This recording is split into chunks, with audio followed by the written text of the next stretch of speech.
decisions are made in the body, plans are made in the brain, in the mind, right? Uh-huh. So use the wisdom of your body and then use that in conjunction with your brain to carry it out. Hey there, my name is Dr. Beth Russell, and I want to know, what would you do if you were not afraid? Right now, what would your life, your job, your relationships look and feel like if you could be unapologetically you? What's holding you back? This podcast is for anyone that wants to make a change but isn't sure where to start. Let's look inward together and let's talk about you and me, our mental health, our self-care, inner and outer selves, and all that makes us, well, us. It's time to get real, feel the feels, challenge what's holding us back, and connect. This is the Authentic and Brave podcast. Have you ever wondered what it would be like to have a life coach? If so, then today's episode is for you. I'm excited to introduce Renee Weaver. Renee is a life coach who helps people stop stalling and start creating what they really want right now. She coaches both the conscious and unconscious mind to help people reconnect and align with their inner North Star so that they can get out of their own way, redefine what's possible, maximize their potential, and reach formerly unimaginable goals. Renee, welcome to the podcast. Hi, thanks for having me. Oh, I'm so excited you're here today. What drew you to coming on the Authentic and Brave podcast? Well, I love those words, first of all, authentic and brave. Yeah. Like to have, I think, like a meaningful life to yourself. Those are the two things, like the base ingredients. Yeah. You can throw anything else in there, but those are like the base ingredients of what you need. And I definitely felt that on my own journey. So I'm just authentic and brave. Yes, I resonated with those, with that. And with that being kind of the foundational two ingredients to live a really deep, rich life. When you hear the word authentic, it means a lot of different things to different people. From your experience and your journey, what does that mean? For me, it means like your insides are matching your outsides. Mm-hmm.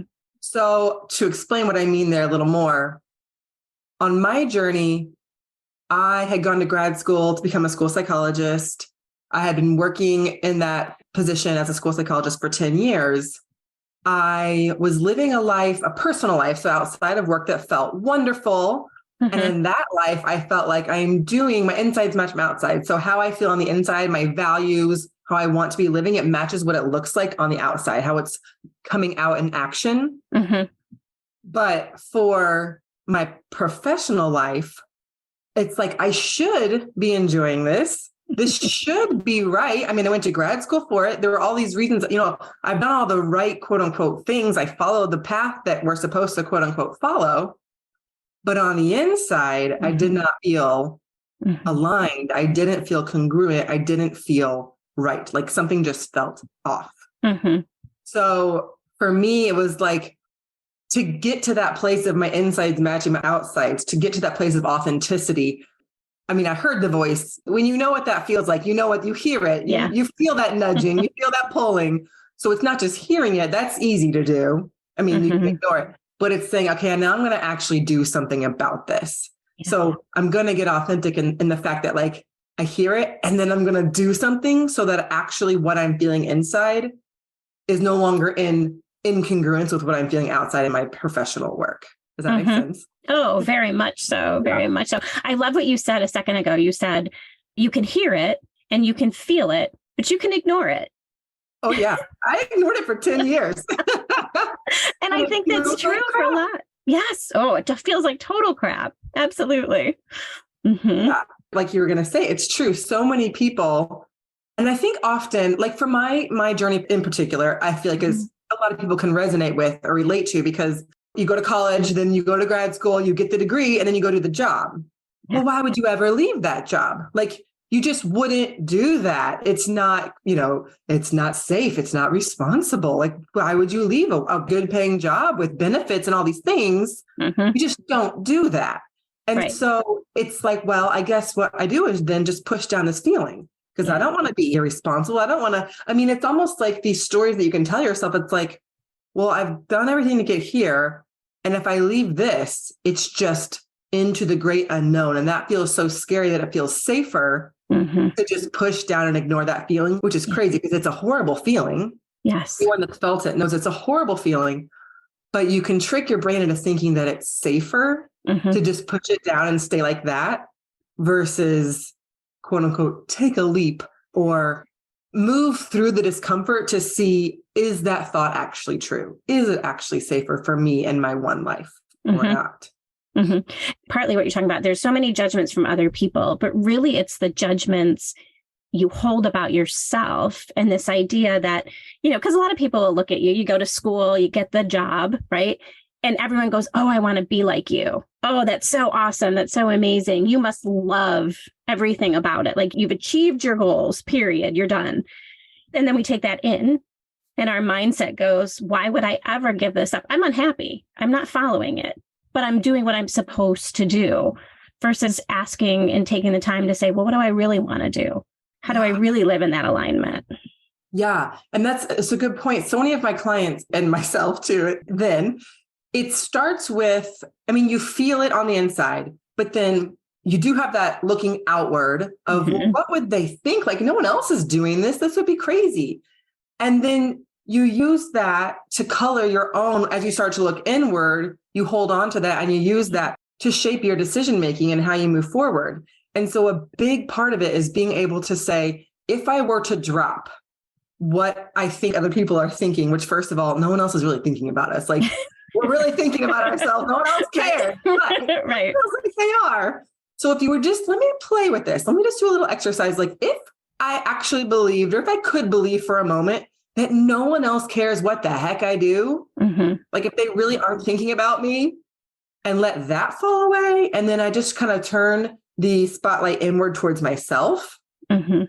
How do I actually think about this? When I let go of what anyone else, if I believe they don't care, I'm just left with me, then I think it's real easy to be like, well, no, this is not right for me. When you're just left with you and not worrying about what anyone else might think about it. How do you quiet that a little bit? How do you like ground and get really into how, because so many people say like, I have this feeling, I have this drive to do something different, or I know I'm not living in alignment, but I don't really know how I feel. I don't really know how I feel. Yeah. So I think a lot of times and it's probably culturally, but we tend to go to our brains only when we're trying to make a decision or see how we're feeling about something.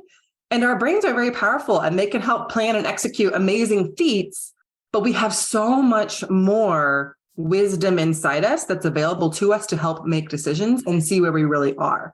So our like verbal cognitive brain, it's like maybe 2 to 5%. And then the unconscious is 95 to 98%. So there's so much there. So if you were to tap into that, it's tapping into the wisdom of your body and the unconscious mind. So one way to do this is really getting clear on what feels. You can do what's called Martha Beck. She's a life coach. She has an exercise called the body compass. And I love using this for myself and with my clients. You can go to, and I'll do like a quick run through so people can know. Sure. So you can go to something where you just think of right now, something where you knew it was just wrong for you. Like maybe the job you had was wrong, a relationship, you just knew it was not right from the beginning. Some little voice was telling you that.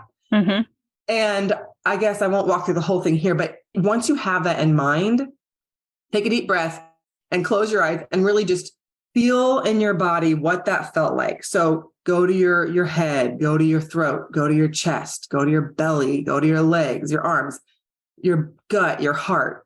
As you're holding in mind that experience where you're like, I knew this wasn't right, that job, that relationship, what did that feel like in my body? Get an idea, like as you do a body scan of what that felt like, and then you can label it something like heavy gravel or whatever words come to your mind, label it. Then you can shake that off and you can think of an experience that was just, you knew it was right. Everything, the stars were aligned, right? Like go to that place, that moment, that relationship, that job, that vacation, whatever, where it just felt like this is all so right. It just feels so right. And you can do that same scan. So take your time with it again, from your head to your neck, chest, gut, feeling all of your body, what that feels like in your body.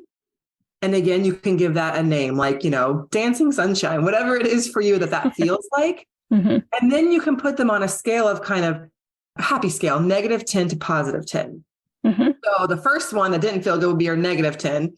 The second one that felt great would be your +10.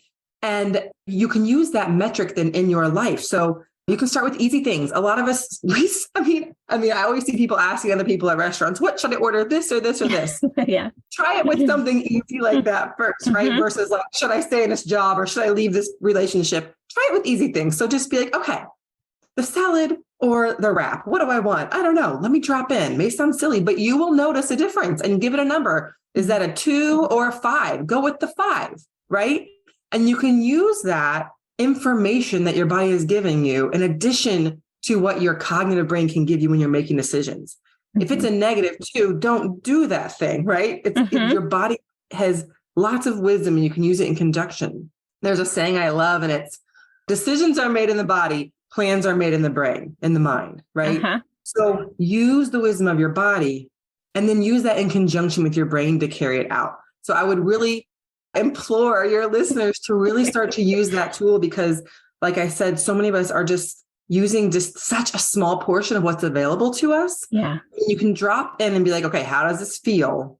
Mhm. And then use that in harmony with your brain. I can't think of the right word to help make a decision. It will change your life.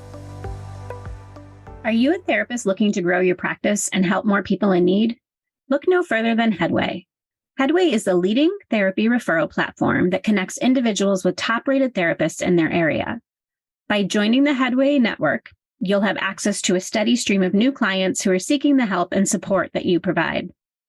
Being a Headway therapist allows you the flexibility and support you need to promote your services and increase your visibility in the community. Joining the Headway network is easy and free. Simply sign up online, create a profile, and start receiving referrals from individuals who are seeking your expertise.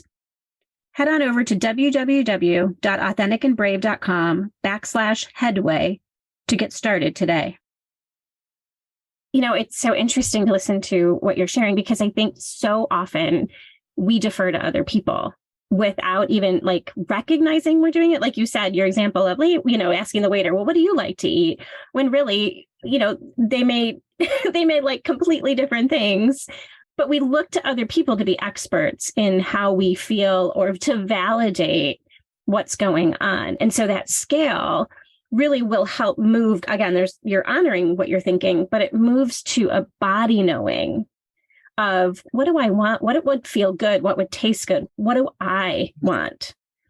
And the more you do that, you will find, trust me, the more you do that, you will find, and that it will become easier and easier to make decisions more quickly. If you're like, okay, I'm not going to ask the waiter. This feels silly. I'm like going into my body about a wrap or a salad, but I'm going to try it. Yeah. Try it. And you're like, oh, okay. And then you try it with like, someone wants to meet you for dinner and they're like, should we meet at 6 or 7? And it's like, it's trivial, right? But you can drop in and see what feels better to you. Go with that. Once you start to realize I have so much wisdom inside of me, I can use so many different aspects of my unconscious, my conscious, my body, my nervous system to help make decisions that feel really freaking good to me. And I have a tool to help me do that. Once you start to utilize that, it's going to become so much easier to make decisions more quickly with less drama that feel right and aligned to you. You can just make decisions so much more quickly and with so much more confidence and clarity. Yeah. I also love what you just said, less drama. Because I think we do. I think we get stuck in the drama of it. Like, these are huge decisions. Or what if I make the wrong choice? I think that's a big one because there's a difference between, choices and making a decision. And people feel like, well, if I go to grad school and I go and I get the job, that's the decision. I'm done. At 28, the same decision applies when I'm 38 and 48 and 58. Yeah. I think it's like both are best, right? We like to think, I'll say me, I'll just take this to myself. I, 10 years ago, I was like, make the best plan because I can make the best plan. If there's anyone else with like perfectionistic tendencies, you know what I'm talking about, probably laughing, but like, I know that I'm smart. I know I can make a really good plan. I know I can execute it. So why wouldn't I? But the arrogance for myself, I'll put it again on me. The arrogance in that is believing that I know everything and forever. And what's what it comes down to is new variables will be put into your life forever. Yeah. It's so funny to think that I thought when I'm 28, well, I've made this decision. I knew all the right things. And so that's just best. Mm-hmm. And not, yeah, but life is fluid and changing. And I want to allow myself to be fluid and changing. And what if I let go of like, I've made the decision, so that's what it has to be, and just said, yeah, I made that decision at that time, and that worked for me then. And now I'm noticing my body is communicating to me and something feels off. And so I'm going to honor that without shitting on myself. This is what I made then. It has nothing to do with then, right? Like it was then. This is a new moment, and I'm going to allow myself to go with that flow instead of holding so tightly. You know, for me, one of the lines that someone told me that really like opened my mind whenever I was looking at like, okay, I know I don't want to be doing this job anymore. It just isn't right for me. But I told myself there's literally nothing else I could do that where I'm helping people. You know, I always like psychology. I didn't want to go away from helping people and feeling really meaningful in that. And I get paid and have the schedule I want, like from the schools. And someone told me, you know, that's just a thought, right? And it hit me in the right moment where I'm like, wait, what? I had been believing my thoughts like facts, like gospel. And to really, it sounds so simple, but when you're doing it and you're not realizing it, and then you realize it, it's like, oh my gosh, the world opens up. Because when you're telling yourself stories, our thoughts are just thoughts. They're not facts. Right. When you start to just open up and allow that to be an awareness, like, hold on, I have stories going on in my head. They're not facts. They're just thoughts. Are they helpful? Are they useful to me? If not, I can literally let them go. I don't have to hold on to them anymore. Once I was able to do that, then I was able to change my mind because I saw that there are other possibilities. There might be 10 best ways. No longer is it my old thought of, well, there's one best way and I know I've figured it out, so I'm going to do it. Right. Right. So having that awareness that thoughts are just thoughts, not facts, it allows you to play around with several different thoughts and see which one is most helpful for you in your life. Because you can hold on to any of them and cling to any of them. Pick the one that feels the best. Pick the one that is most useful to you. Why not? Are you a fan of young adult fiction, magic, and adventure? Then you won't want to miss Kindreds, the thrilling new fantasy novel from author B.B. Russell. Join our heroine, 16-year-old Lila, after the death of her last living relative when she reconnects with a boy named Joey from her childhood who harbors a secret. Needing to know what it is, Lila follows him and finds herself in Carnival Noliana, a disappearing world of magic and wonder, hidden just beyond the veil of the ordinary that is looking for 10 new members. With Noliana set to disappear at the end of Masquerade in 4 days, Lila must decide if she should follow her heart and Joey into Noliana for good, or trust her instincts and intellect that Noliana may not be what it seems. With unforgettable characters, a battle between listening to one's head or one's heart, and heart-pounding action, Kindreds is the perfect choice for anyone who loves young adult fantasy. So don't wait, pick up your copy today and embark on an epic adventure you won't soon forget. Kindreds by B.B. Russell is now available at your favorite bookstore. Or at www.authenticandbrave.com/kindreds, KINDREDS. Well, and I think it speaks to what you talked about earlier too, and where does that resonates in your body? You know, when you've gone to, okay, it's not fact, there are other possibilities, other choices. And then, okay, so here's this thought. How does that feel? Where does that resonate? Where does that lie in my body? Here's this thought. Where does that resonate in my body? And which one feels most in alignment and most positive for me? And it might not be what other people would choose, and that's okay. Exactly. I love that. Another little tool that I give some of my clients is when you have a thought, you can ask yourself, is it kind? Is it true? Is it helpful? Kind of 3 questions. Yep. Sometimes it is true. Like maybe the thought, I failed at getting the revenue I wanted to get last year or something. Like, so let's say someone had that and they wanted 100K and they got 80K. So that's a true thought, right? So sometimes it's true. But let's examine these thoughts, these stories we're playing in our mind. They impact the results we create because they impact The thoughts create how we feel. The feelings we have create how we take our actions, and those actions create our results. So sure, that could be true, but is it kind? I mean, it's not kind to keep thinking that. And is it helpful? Most important to me? No. So yes, it's true, but it's just not helpful to keep thinking it. When we think thoughts, you can think of it being like driving down the same road, like a muddy road, you're rutting it out. If that's not the path you want to be going down, if it's not a helpful path, let's pick a new thing, a new highway to create. So sure, it's true, but it's not helpful. What can we pick instead? I didn't hit my goal, but this is what I learned. This is what I learned that I won't do again. This is what I learned that I'm going to apply this year to hit my goal, right? So you could think the other thing, but it's not going to help you. So we can pick something else. And I love that idea of, is it kind? We are so kind to other people. And the things that we say to ourselves, we would never say to someone else. And that being unkind often is what also keeps us stuck. And then the second piece of, is that helpful? How is that hurting me? How is that helping me? Is that true? And I love the visual of a different path. You know, I need to take a different step. I need to take a different route this time. Right. And every time we do that, every time we notice, like, wait a second, that's not a helpful thought. And all that's doing is maintaining that old road I don't want to go down. Every time we notice that and then choose a new path, we are making that new path. If you think of a clearing in a forest, right? If you're trying to make a new path in the forest, it might take some pushing away of the bushes and stuff at first. But the more you move down that new path, the more clear it will become and the easier it'll be to go down that path. And the less you use the old path, the more overgrown it will get. It'll just prune away. So you're literally rewiring your neural connections, your neural networks as you go down that new path. You can think of it with that visual of the forest. The more I notice and then keep choosing that new path, the more I'm going to clear that one out. And that's going to be so much easier for me to do in the future. So every time I do this, even if it's hard in the beginning, I know what I'm doing in my brain is helping me. It's going to be like riding a bike in the future because I'm clearing that path. I'm making it clear and easy for me. The other thing with what you said, how we can be so unkind to ourselves. It's yes, we talk to ourselves in ways that we would never talk to anyone else, right? So a lot of times clients will have them think if they have a kid or a loved one, it's like, would you ever, or your friend, would you ever talk to them this way? No.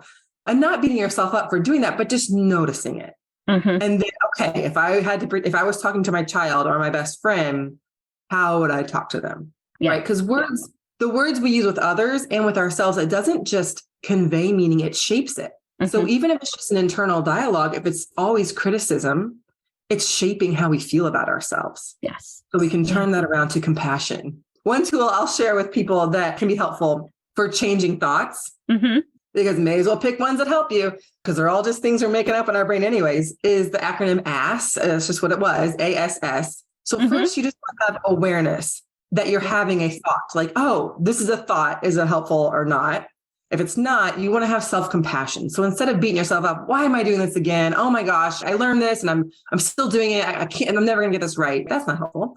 So the first is self-compassion. Oh, of course I had that thought. It's just an old pattern. It's not a problem.